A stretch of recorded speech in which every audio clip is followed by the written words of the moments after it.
नमस्कार दोस्तों। हर हर महादेव। उम्मीद है आप सभी मस्त होंगे और अपने अपने काम में व्यस्त होंगे। आप सभी का स्वागत है यहाँ पर, जहाँ आपको हर किताब का सार हिंदी भाषा में मिलेगा। किताबें हमारी सच्ची दोस्त हैं। आज हम डेल कार्नेगी की वो जो 1936 की क्लासिक है, how to win friends and influence people, उसकी गहराइयों में उतर रहे हैं। जी हाँ, एक बहुत ही प्रभावशाली किताब। बिल्कुल। हमारे पास इसका एक सारांश है और हमारा मकसद है उन मुख्य सिद्धांतों को समझना जो आप सोचिए लगभग एक सदी बाद भी उतने ही काम के लगते हैं। सही कहा। ये किताब सिर्फ दोस्त बनाने के बारे में नहीं है ना? ये तो मानवीय रिश्तों, बातचीत और हाँ, दूसरों पर प्रभाव डालने के मनोविज्ञान को समझने की एक तरह से कुंजी है। बिल्कुल। असल में ये मानवीय स्वभाव को समझने की कोशिश है। तो चलिए देखते हैं कि ये सिद्धांत आज भी हमारे पर्सनल और प्रोफेशनल जीवन में कैसे काम आते हैं। शुरुआत करते हैं सबसे बुनियादी चीज से, लोगों से बर्ताव करने की तकनीकें। पहला सिद्धांत, वो काफी सीधा लगता है, आलोचना, निंदा या शिकायत ना करें। सुनने में तो बड़ा आसान है, पर करना शायद उतना नहीं। क्या ये बस नेगेटिविटी से बचने की बात है? देखिए, ये उससे कई ज्यादा गहरा है।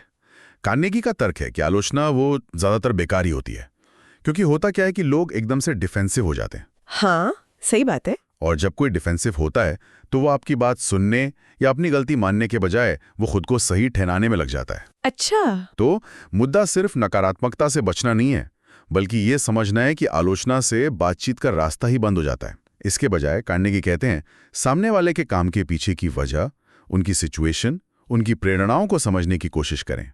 ये यूं कहें तो सहानुभूति का पहला कदम है। अच्छा, मतलब आलोचना ना करना पहला कदम है, पर असली काम है समझने की कोशिश करना। ठीक है।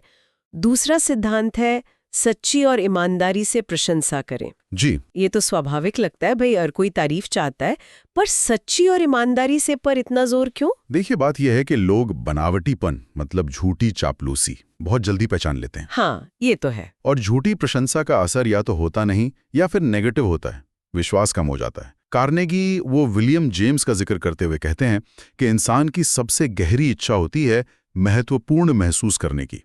सच्ची प्रशंसा इसी जरूरत को पूरा करती है। ये किसी के अच्छे काम की, उनके एफर्ट की या उनके किसी गुण की असली पहचान है। और ये सिर्फ अच्छा महसूस कराने के लिए नहीं है, ये पॉजिटिव बिहेवियर को मजबूत करने का भी एक शक्तिशाली तरीका है। समझी। और तीसरा सिद्धांत है, दूसरों में तीव्र इच्छा जगाएं। ये सुनने में थोड़ा मैनिपुलेटिव जैसा लग सकता है। क्या ये लोगों से वो करवाने का तरीका है जो हम चाहते हैं? हाँ, यहाँ बारीकी को समझना जरूरी है। ये मैनिपुलेशन से अलग है अगर इसे सही तरीके से समझे तो। कार्नेगी का मतलब है कि लोगों को प्रभावित करने का सबसे अच्छा तरीका ये है कि हम इस बारे में बात करें कि वो क्या चाहते हैं। अच्छा, उनके नजरिए से। हाँ, और उन्हें दिखाएं कि वे उसे कैसे पा सकते हैं। बजाय इसके कि हम अपनी ज़रूरतें गिनाएं, हमें उनके पॉइंट ऑफ व्यू से सोचना होगा। मान लीजिए किसी कोवर्कर को प्रोजेक्ट में मदद के लिए कहना है। हाँ। तो सीधे मदद मांगने के बजाय ये समझाना कि भाई इस प्रोजेक्ट से उनके कौन से स्किल्स बढ़ेंगे या करियर को कैसे फायदा होगा, वो ज़्यादा असरदार हो सकता है। हाँ, ये बात तो सही है। ये उनके स्वार्थ को सही अर्थों में हमारे लक्ष्य के साथ जोड़ने की बात है। इससे सहयोग बनता है, दबाव नहीं। अच्छा, तो ये उनके फायदे को समझने और उसे अपने उद्देश्य से जोड़ने की बात है। ठीक है।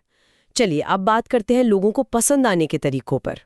पहला है दूसरों में सच्ची दिलचस्पी लेना। जी। सिर्फ दिखावा नहीं, बल्कि वाकई में रुचि दिखाना। ये क्यों इतना जरूरी है? क्योंकि जब हम किसी में सच में दिलचस्पी दिखाते हैं, उनकी जिंदगी, उनके शौक, उनकी चुनौतियों के बारे में पूछते हैं और ध्यान से सुनते हैं, तो हम उन्हें मैसेज देते हैं कि भाई आप हमारे लिए मायने रखते हैं। ये रिश्ते बनाने का आधार है। लोग नेचुरली उन लोगों की तरफ खिंचते हैं जो उन्हें महत्व देते हैं। और सच्ची दिलचस्पी दिखाने का एक जरूरी हिस्सा है दूसरा सिद्धांत, मुस्कुराना। मुस्कुराना इतना सिंपल? हाँ, एक साधारण सच्ची मुस्कान ये तुरंत माहौल में गर्मजोशी और खुलापन लाती है। ये एक नॉन वर्बल सिग्नल है जो कहता है मैं आपसे जुड़ने के लिए तैयार हूं। और तीसरा सिद्धांत मुझे हमेशा बहुत शक्तिशाली लगा है। याद रखें कि किसी व्यक्ति का नाम उसके लिए दुनिया की सबसे मधुर और महत्वपूर्ण ध्वनि है। बिल्कुल। मुझे खुद अनुभव हुआ है, जब कोई मेरा नाम याद रखता है और इस्तेमाल करता है तो एकदम अलग ही कनेक्शन महसूस होता है। सही कहा। नाम हमारी पहचान का सेंटर है। किसी का नाम याद रखना और उसे इस्तेमाल करना दिखाता है कि हम उन्हें एक इंसान के तौर पर देख रहे हैं, न कि सिर्फ भीड़ के हिस्से के तौर पर। सही। और ये सीधे तौर पर चौथे सिद्धांत से जुड़ता है, एक अच्छे श्रोता बने, दूसरों को अपने बारे में बात करने के लिए प्रोत्साहित करें। हाँ, ये मुश्किल है। अक्सर हम अपनी कहने के लिए इतने उतावले होते हैं कि सुनना भूल जाते हैं। बिल्कुल। अच्छा श्रोता होने का मतलब है ध्यान देना, समझना, ऐसे सवाल पूछना जो दिखाएं कि हम सुन रहे हैं, और सबसे जरूरी, बातचीत को सामने वाले पर फोकस रखना। वाकई, ये सुनना तो एक कला है। 5वां तरीका है दूसरे व्यक्ति की रुचियों के बारे में बात करें। ये कैसे काम करता है? आप ही सोचिए, अगर कोई आपसे उस टॉपिक पर बात करे जिसमें आपकी गहरी रुचि हो, चाहे वो क्रिकेट हो, गार्डनिंग हो या कोई किताब। हाँ, बिल्कुल। तो आप तुरंत ज्यादा जुड़ाव महसूस करेंगे, है ना? जब हम दूसरों की रुचियों के बारे में बात करते हैं तो हम उनके वर्ल्ड में एंटर करते हैं, दिखाते हैं कि हमें उनकी परवाह है, उनके लिए क्या जरूरी है। सही बात है। ये बातचीत को उनके लिए ज्यादा मीनिंगफुल और मजेदार बनाता है। और ये सब छठे सिद्धांत पर आकर मिलता है, दूसरे व्यक्ति को महत्वपूर्ण महसूस कराएं और इसे ईमानदारी से करें। ईमानदारी से? हाँ, ये सिर्फ तारीफों के पुल बांधना नहीं है, बल्कि उनके विचारों को वैल्यू देना, उनके योगदान को मानना और उन्हें ये महसूस कराना कि उनकी मौजूदगी और राय मायने रखती है। ये सभी सिद्धांत मिलकर एक ऐसा माहौल बनाते हैं जहां लोग नेचुरली हमें पसंद करने लगते हैं। ये सिद्धांत सुनने में तो सरल लगते हैं, लेकिन इन्हें लगातार अमल में लाना ही शायद असली चुनौती है। हाँ, बिल्कुल। अब उस हिस्से पर आते हैं जो कई लोगों के लिए बहुत प्रैक्टिकल हो सकता है। लोगों को अपनी सोच की तरफ कैसे जीतें, मतलब उन्हें अपनी बात के लिए राजी कैसे करें। पहला नियम ही चौंकाने वाला है, बहस से बचें। कार्नेगी कहते हैं, बहस जीत कर भी आप हार जाते हैं। ये थोड़ा अजीब नहीं लगता? हाँ, पहली बार सुनने में विरोधाभासी लगता है। हाँ, पर ये मानवीय मनोविज्ञान की गहरी समझ दिखाता है। हाँ। देखिए, आप तर्कों से बहस जीत सकते हैं शायद, हाँ। लेकिन अगर आपने दूसरे व्यक्ति को गलत साबित कर दिया, उन्हें नीचा दिखाया या उनके ईगो को ठेस पहुंचाई, हाँ, तो आपने उनकी गुडविल खो दी। वो शायद आपकी बात मान भी लें, हाँ, लेकिन मन से आपके खिलाफ हो जाएंगे। समझ गए। इसलिए कार्नेगी कहते हैं कि बहस से बचने का सबसे अच्छा तरीका है उससे बचना। अच्छा। और ये सीधे दूसरे नियम से जुड़ता है, दूसरों की राय का सम्मान करें। कभी सीधे तौर पे ये ना कहें कि आप गलत हैं। हाँ, ये तो बिल्कुल नहीं कहना चाहिए। ये वाकई किसी भी कंस्ट्रक्टिव बातचीत का दरवाजा बंद कर देता है और सामने वाले को और मजबूती से अपनी बात का बचाव करने पर मजबूर करता है। तो अगर हम सीधे आप गलत हैं नहीं कह सकते तो असहमति कैसे जताएं? और अगर गलती हमारी हो तो तीसरा नियम कहता है, अपनी गलती जल्दी और जोर देकर मान लें। हाँ, ये करने के लिए तो हिम्मत चाहिए, लेकिन इसका फायदा क्या होता है? अपनी गलती तुरंत और साफ तौर पर मान लेना वो सरप्राइजिंगली पावरफुल है। ये अक्सर सामने वाले के गुस्से को शांत कर देता है और उन्हें भी ज्यादा लॉजिकल बना देता है। अच्छा। हाँ, ये आपकी ईमानदारी, कॉन्फिडेंस और खुलेपन को दिखाता है। इसके उलट अपनी गलती का बचाव करना सिचुएशन को और बिगाड़ता है। और जहां तक असहमति जताने की बात है, सीधे टकराव के बजाय एक सहानुभूति वाला रवैया अपनाना बेहतर है। जैसे आप कह सकते हैं, मैं समझ सकता हूं कि आप ऐसा क्यों महसूस कर रहे हैं, या आपके नजरिए में दम है, हालांकि मैं इसे थोड़ा अलग तरह से देखता हूं। इस तरह से शुरुआत करना। कार्नेगी ये भी सुझाव देते हैं कि बातचीत हमेशा दोस्ताना तरीके से शुरू करें और उन पॉइंट से शुरू करें जिन पर आप दोनों सहमत हों। हाँ। ये हाँ वाली प्रतिक्रिया पैदा करता है, जिससे बाद में असहमत होना साइकोलॉजिकली मुश्किल हो जाता है। ये हाँ तकनीक दिलचस्प है। और एक और सिद्धांत जो मुझे हैरान करता है, दूसरे व्यक्ति को ज्यादा बात करने दें। जी। हम तो अक्सर सोचते हैं कि प्रभावित करने के लिए हमें ज्यादा बोलना चाहिए, और इससे भी ज्यादा हैरान करने वाला, उन्हें ये महसूस होने दें कि विचार उनका है।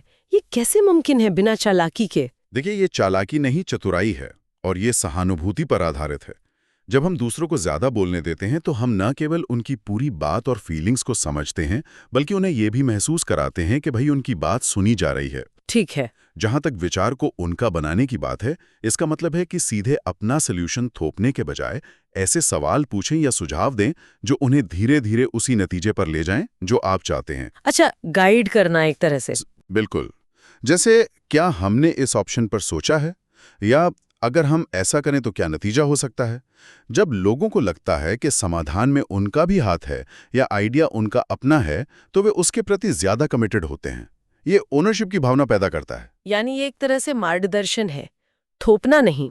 किताब में और भी रणनीतियां हैं, जैसे दूसरे के नजरिए से देखने की कोशिश करना, सहानुभूति रखना, नेक इरादों की अपील करना, आइडियाज को ड्रामेटिक बनाना और चुनौती देना। ये सब बिना टकराव के सहमति बनाने की कला सिखाता है। बिल्कुल।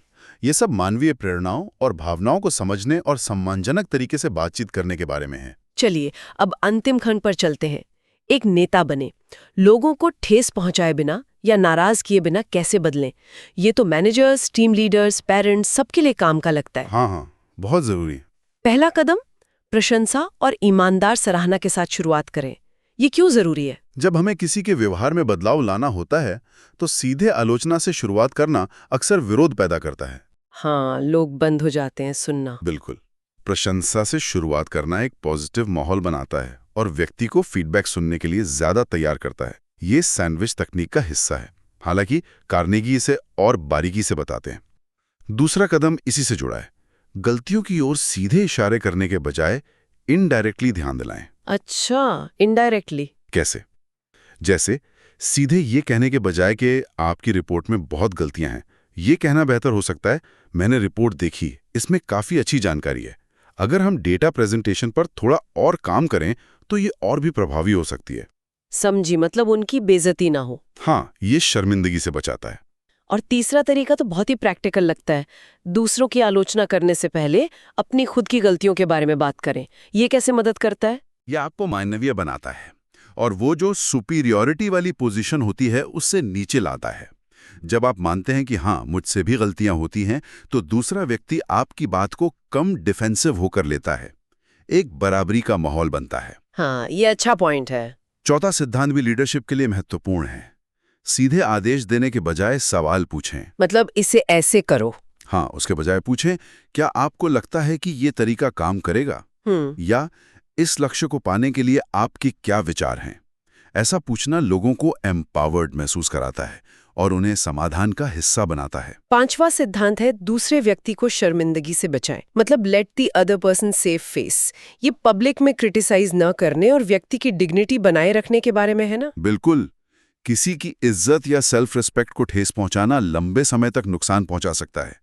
पब्लिक में आलोचना करना या किसी को नीचा दिखाना उनके हौसले को तोड़ सकता है और सहयोग की भावना को खत्म कर सकता है। सही। छठा सिद्धांत इसी पॉजिटिव अप्रोच को आगे बढ़ाता है। छोटी सी भी प्रगति या सुधार की प्रशंसा करें। और तारीफ स्पेसिफिक और सच्ची होनी चाहिए। हाँ, बस अच्छा काम कह देना काफी नहीं। बिल्कुल नहीं। ये पॉजिटिव व्यवहार को मजबूत करता है और लोगों को बेहतर करने के लिए प्रेरित करता है। सातवां है व्यक्ति को एक अच्छी प्रतिष्ठा दें जिस पर वे खरा उतर सकें। जैसे किसी से कहना, मुझे आपकी टाइम मैनेजमेंट स्किल्स पर भरोसा है। क्या ये उम्मीदें तय करने जैसा है? ये उससे थोड़ा ज्यादा है। ये लोगों में बेस्ट देखने और उसे बताने जैसा है। जब हम किसी को बताते हैं कि हम उनमें कोई पॉजिटिव गुण देखते हैं तो वे अक्सर उस उम्मीद पर खरा उतरने की कोशिश करते हैं। इसे पिग्मेलियन इफेक्ट भी कहते हैं। अच्छा, पिग्मेलियन इफेक्ट। हाँ। आठवां है प्रोत्साहित करें। गलतियों को सुधारने में आसान दिखाएं। लोगों को विश्वास दिलाएं कि वे सुधार कर सकते हैं और गलतियां सीखने की प्रक्रिया का हिस्सा हैं। और नौवां, ऐसा करें कि दूसरा व्यक्ति वो काम करने में खुशी महसूस करे जो आप सुझा रहे हैं। अच्छा। ये फिर से उनके फायदे, उनकी प्रेरणाओं या काम को करने के गर्व से जोड़ने के बारे में है। ये सभी सिद्धांत मिलकर एक ऐसा लीडरशिप मॉडल बनाते हैं जो सजा या डर के बजाय सम्मान, प्रेरणा और पॉजिटिविटी पर आधारित है। तो इन सभी तकनीकों और सिद्धांतों का निचोड़ क्या है? अगर हमें कुछ मुख्य बातें याद रखनी हो तो वे क्या होंगी? मेरे विचार में 3 मुख्य बातें हैं जो सामने आती हैं। पहला, इंसान की जो सबसे गहरी मनोवैज्ञानिक जरूरत है वो है सम्मान, प्रशंसा और समझे जाने की। कार्नेगी के सारे सिद्धांत इसी जरूरत को पूरा करने के इर्द गिर्द घूमते हैं। आलोचना, शिकायत या नजरअंदाज करना इस जरूरत को चोट पहुंचाता है। सही। दूसरा, असली प्रभाव और स्थायी रिश्ते वो जबरदस्ती, बहस या अपनी बात थोपने से नहीं बनते। वे सहानुभूति, दयालुता और ईमानदारी से दूसरे व्यक्ति के नजरिए, उनकी इच्छाओं और उनकी भावनाओं को समझने की कोशिश से बनते हैं। बिल्कुल। और तीसरा, प्रभावी होने के लिए चाहे दोस्त बनाने हो, लोगों को प्रभावित करना हो या लीड करना हो, हमें अपना ध्यान खुद से हटाकर दूसरों पर लाना होगा। जब हम दूसरों को महत्वपूर्ण, मूल्यवान और समझा हुआ महसूस कराते हैं तो वे स्वाभाविक रूप से पॉजिटिव प्रतिक्रिया देते हैं और सहयोग के लिए तैयार होते हैं। वाकई ये सिद्धांत आज भी उतने ही शक्तिशाली लगते हैं जितने शायद 1936 में रहे होंगे। बिल्कुल। ये हमें याद दिलाते हैं कि हमारे रोजमर्रा के संवादों और रिश्तों में छोटे छोटे बदलावों से कितना फर्क पड़ सकता है। इन्हें जानना एक बात है, और जैसा आपने पहले कहा, इन्हें लगातार अपने व्यवहार में उतारना वही असली कला और चुनौती है। एकदम सही कहा। ज्ञान को अमल में लाना ही बदलाव लाता है। और अच्छी बात यह है कि इसके लिए कोई बहुत बड़े कदम की जरूरत नहीं है। किसी एक सिद्धांत को चुनकर उसे होशपूर्वक प्रैक्टिस में लाने से शुरुआत की जा सकती है। छोटे लगातार प्रयास समय के साथ बड़े नतीजे दे सकते हैं। तो शायद आज सोचने के लिए विचार ये हो सकता है, हाल की किसी बातचीत या सिचुएशन को याद करें जहां शायद थोड़ी अनबन हुई हो या बात ठीक से ना बनी हो। कार्नेगी के सिद्धांतों में से कोई एक, शायद सुनने पर ज्यादा ध्यान देना या आलोचना से बचना या सामने वाले के नजरिए को समझने की कोशिश करना, अगर उस स्थिति में लागू किया जाता तो क्या नतीजा अलग हो सकता था? हाँ, ये एक अच्छी एक्सरसाइज है। इस पर सोचना हमें इन सिद्धांतों की प्रैक्टिकल पावर का एहसास करा सकता है। आशा है कि आप सभी को ये चर्चा पसंद आई होगी। धन्यवाद। धन्यवाद, और सीखना जारी रखें।